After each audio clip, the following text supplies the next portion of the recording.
Good morning. This morning I would like to talk to you about trials and how trials is something that, God uses to grow us in maturity. Certainly trials is not something that we look forward to. Trials is not something that we enjoy or seek after. But it is something that is necessary for us in order for us to grow. I remember as a kid, I used to absolutely dislike eating a particular dish, and the dish is called the bitter melon. The bitter melon. And the bitter melon is exactly what it sounds like. It is bitter, and it's a melon.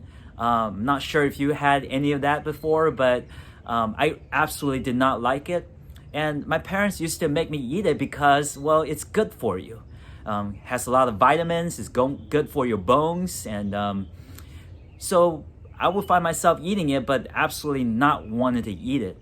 However, when I grow up, I begin to find myself, eating more of it because I find that I need it. It is good for my body. It's good for my health. And so I started to enjoy more of it, or at least find it to be more of a necessity for me, for my growth. And one thing that I'm kind of thinking about this morning is in 1 Corinthians chapter 13. And I think it kind of applies to us now. But in verse 11 says, "When I was a child, I spoke like a child. I thought like a child. I reasoned like a child. But when I became a man, I gave up my childish ways." And I think that is true for us. I think trials causes us to, surrender our childish ways. We wouldn't necessarily want to surrender them until we face a trial and finding out that in order for us to, adjust or to survive, we kind of have to surrender our childish ways.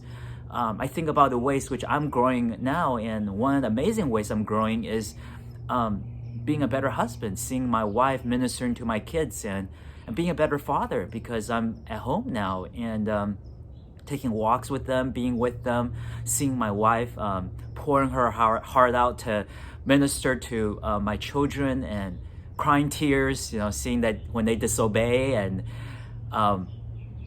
it's causing me to appreciate her even more so. As a pastor, I'm definitely growing in ministering online and calling people and getting to know where people are at, and just ministering to people in this hard times, causing me to be a better pastor as well. And so I want to ask you this morning, how has this trial grown you and caused you to become more like Christ? Have you learned? Are you learning? Are you growing in this time? I pray that you are.